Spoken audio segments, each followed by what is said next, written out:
Greetings, chemists. This video is going to be on the topic of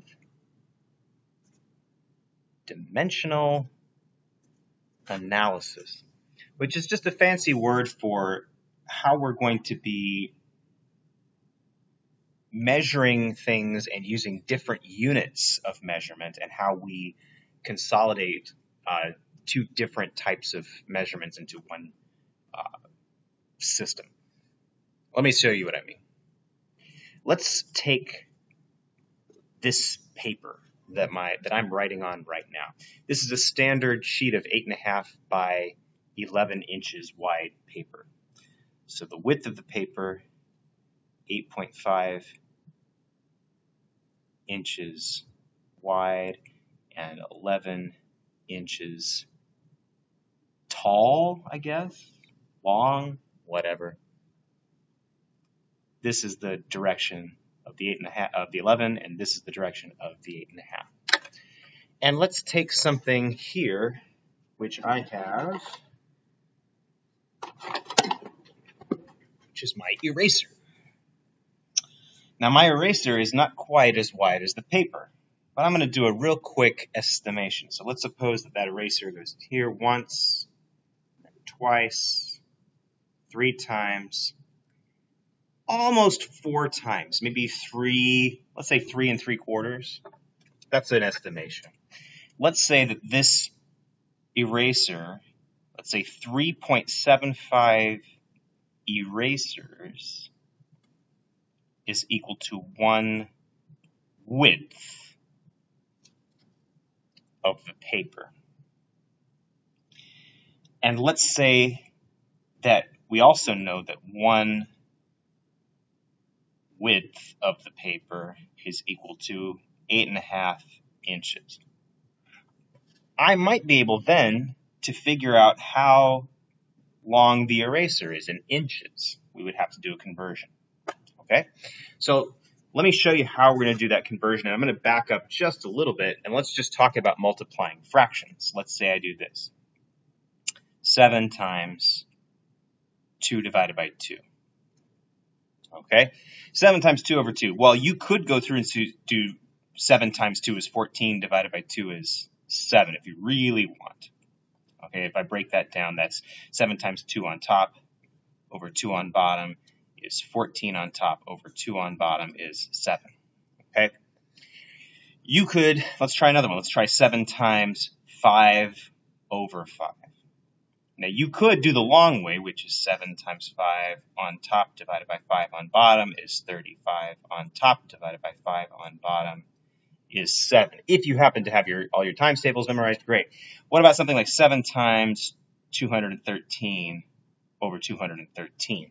Now, I can't do that one quick in my head, but I'm noticing a pattern that when the top and the bottom are equal, I always get back to 7. So I'm guessing it's still going to come out to 7. And the reason that happens is whenever the top and the bottom of a fraction are equal, they cancel out. I get the same amount back that I started with. Okay? So if I can set up a fraction where the top and bottom are equal, then the number that comes out the other side will not have changed in size. So how does that work with this? Well, I have 2 numbers that are equal to each other. I have, in this case, that 3.75 erasers is equal to 1 width.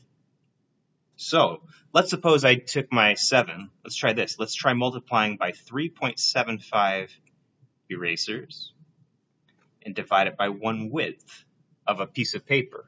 Width of a piece of paper. Now, those numbers right here up front, those are not the same number, but they are the same amount, right? This width of the paper is 1 width of a paper. It is also 3.75 erasers. So they're the same amount of length.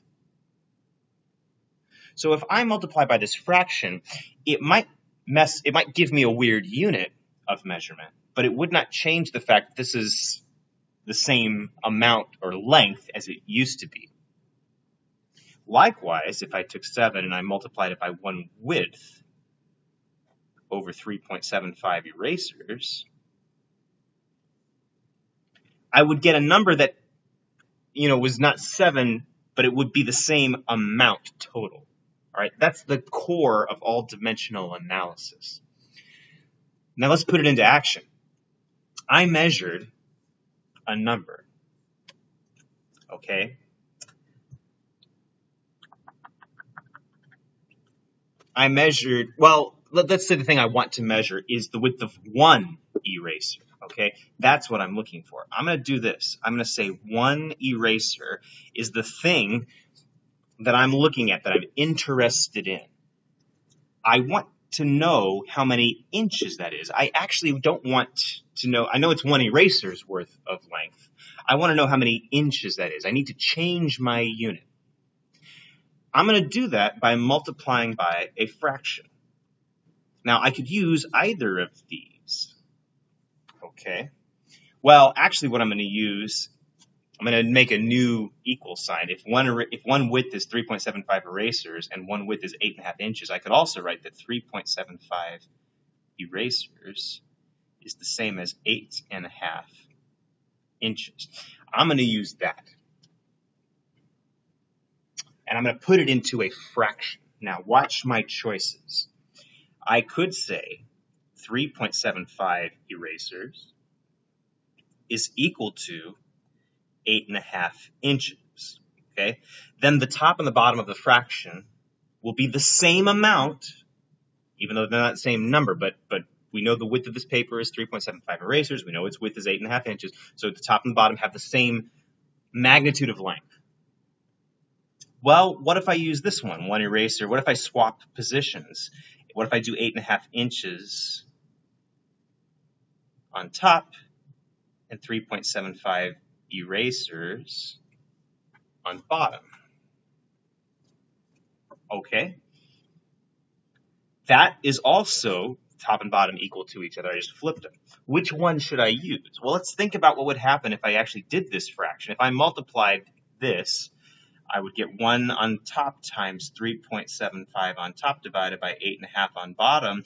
What would happen to my units? I would get erasers on top times erasers on top divided by inches. So I would get erasers squared over inches. Now that doesn't, I mean, that is a unit, and it is true. It's not a unit anyone would recognize. It makes not very much sense to me. What if I did this one? I would get, on top, I would get 1 times 8.5 divided by 3.75. That would be the numbers part. And then I would get erasers times inches over erasers. Erasers, inches over erasers. And look at that. Eraser on top and bottom. By algebra, that should cancel out. I will get an answer in inches. Now, that would make sense to me. So while both of these fractions, essentially, when I multiply, will not change the magnitude of my one eraser. It will give me a length of the eraser in some other unit. This is the unit I want to know. So let's try it. 1 times 8.5, and I'll do this in my calculator just to see. 1 times 8.5, and I'm going to divide by 3.75, and I get something like 2.26 or 2.27 if I round it inches. Now, I do have a ruler here. We could check this out. Here's my ruler. Apparently, if I did this correctly, my eraser should be right to just before 3. And so I can see it's not quite that far. Now, what that tells me is that when I did my original, so my paper is 8.5, or 8, well, it's pretty close to 8.5, but I probably didn't get correctly the number of erasers. This is probably the part where I'm missing. Maybe it's closer to 4 erasers. Okay. So my initial estimation of 3.75 seems to be in error. Oh, wait, I said 2.75. 2.25. Maybe I'm actually pretty close. 2.25 is like 2 1/4. Actually, hey, that's not too bad. 2.25. That's pretty close. Cool. Because that would be 2.5. That would be 2.25. So 2.27. I'm within pretty close. So not a terrible method of estimation there. All we're doing is taking a starting unit, and we're going to see if we can convert it into another unit. This comes up all the time. So let's suppose that you wanted to know, let's say you walk every day 3 miles to school. But you've got a teacher who teaches and doesn't use miles, and they ask you a question in kilometers, and they say, how many kilometers do you walk to school every day? And you go, gosh, I don't know. Well, we can do this calculation. We can change miles into kilometers. What we need in order to do that is how many miles in a kilometer. Now, I can look that up, so I'm going to Google it right now. Miles in 1 kilometer, and it says 0.6213 something something. So I'm going to say that I'm going to make an equal sign. 1 kilometer is equal to 0.621 miles. Now that I have that, I could create a fraction. Now we're going to have a word for these fractions. That fraction where I put kilometers on top and miles on bottom, and it was one of these to 0.621, or the other one, which is the equally valid 0.621 miles on top to 1 kilometer. We're going to call these conversion factors. These are the fractions that let us change one unit into one other unit. And let's set up a process by which we can do this. The thing I want to know, the thing I was interested in is the 3 miles. I want to change that into something else. Just like when I was interested before in the length of 1 eraser, okay? And so I started with the 1 eraser at the beginning of my multiplication. So I'm going to do the same thing here. I'm going to start with the 3 miles, 3 miles. And then I'm going to multiply by one of these conversion factors. Now, the way I prefer to do this is to start with the fraction line. And I know that just like before, I had to use the conversion factor that canceled out my erasers. So if I start with erasers, I had to have the new erasers. They had to be in the basement. They had to be in the bottom of the fraction. So because I'm starting with miles, the next thing I'm going to do is put miles to the bottom, and I'm going to put kilometers on top. I always prefer personally, and you don't have to do it the way I do, but I prefer to put the units in first and then substitute in the numbers so I don't mess up the placement, okay? So what was my conversion factor? The one with kilometers on top, it's 1 kilometer is 0.621 miles. No matter what, you must have top and bottom equal to each other. And I looked that up, that 1 kilometer is 0.621 miles. Now when I multiply, I'm going to get 3 times 1 on top, which is 3. I'm going to get 0.621 on bottom. The miles will cancel, and my final thing will be in kilometers. So 3 divided by 0.621 is about 4.83. 4.83 kilometers. So if that teacher asks me, oh, you go 3 miles, how many kilometers is that? You say, oh, that's just under 5 kilometers. It's like a 5K every morning. Not bad. Okay, this is the kind of math, or this is the kind of math we would use to swap our units back and forth. And you can do more complex things. So let's say this. I can, oh gosh, every week I see my students for about 5 hours. I see them 1 hour on Monday, 1 hour on Tuesday, 2 hours on either Wednesday or Thursday, and 1 hour on Friday. So we get about 5 hours of class time. And I'm curious, how many seconds do I see my students in a week? Well, let's think about this. I'm going to need some conversion factors. Now, I would need to know hours to seconds.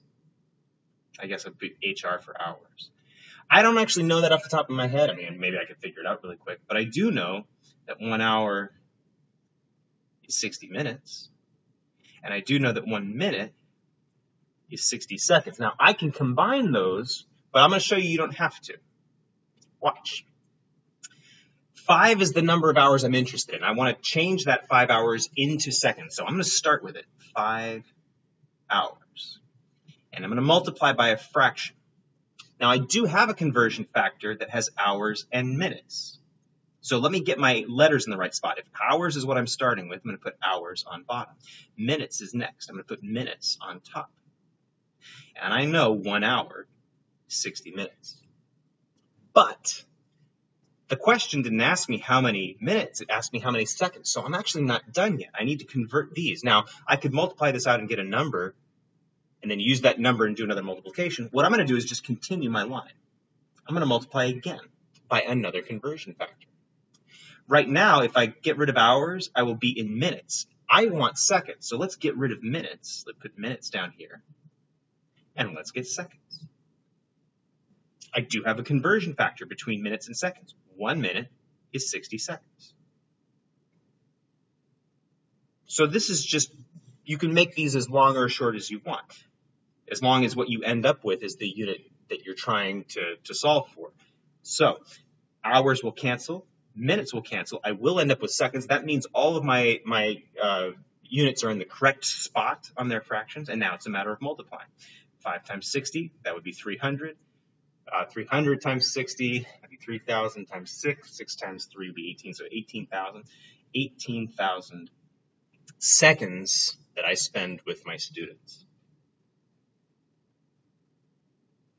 Okay, not too bad.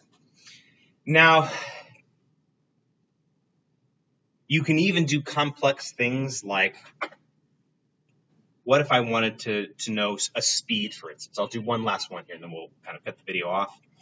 What if I wanted to change my, let's say, how fast I can run? Now, I happen to know how fast I can run in meters per second.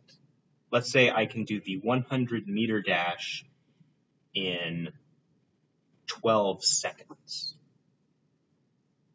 All right, that's how fast I can run. That's a speed of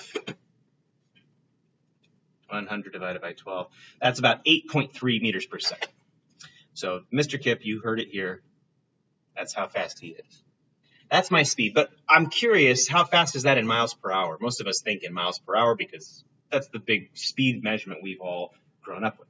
So what I'm going to have to do here is do some changing around. Well, let's do this. I'm going to rewrite it 8.3, and I'm going to do meters on top, seconds on bottom like this.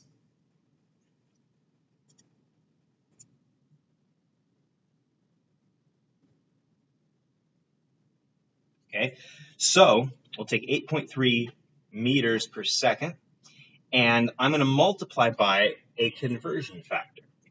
Now, actually, what I'm trying to get eventually is miles. Now, before I had a kilometer was 0.621 miles. To get to kilometers, I would have to be able to turn meters into kilometers. This is where the metric system is nice because the prefixes are informative. So 1 kilometer, kilo means 1,000. That's 1,000 meters. Okay? So I'm going to do this. I'm going to convert the meters first. I'm going to make sure meters go to the bottom and kilometers go to the top. And I know from here, and if you didn't, you could look it up, that 1 kilometer is 1,000 meters. But I'm not actually trying to get to kilometers. I'm trying to get to miles. So let's get rid of kilometers and go to miles. And just like from before, I had that 1 kilometer was 0.621 miles. That will get me miles on top.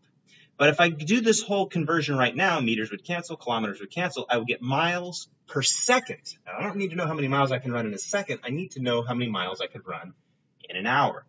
So I'm going to cancel now the seconds. But the seconds are on the bottom. To get rid of them, I will have to put them on the top. That would cancel out.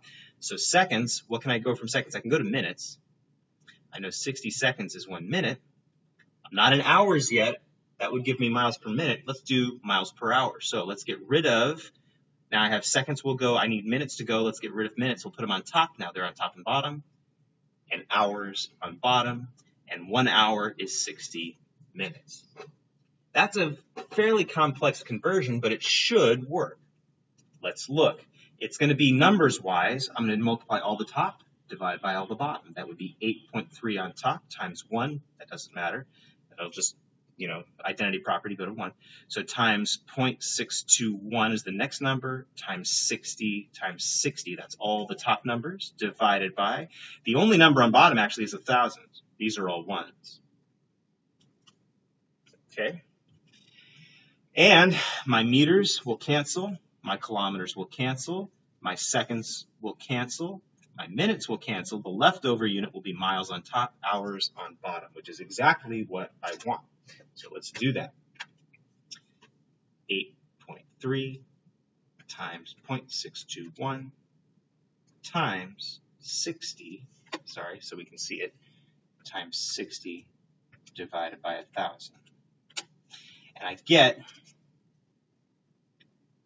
18.6 miles per hour. Not too bad. I'm not going to reach the speed limit. And I can't do it for more than about 12 seconds, trust me. If I tried to sprint for much longer than that, I would fall over. So, but you could say Mr. Kip's top speed is about 18 miles an hour. Okay? So this is how to do dimensional analysis.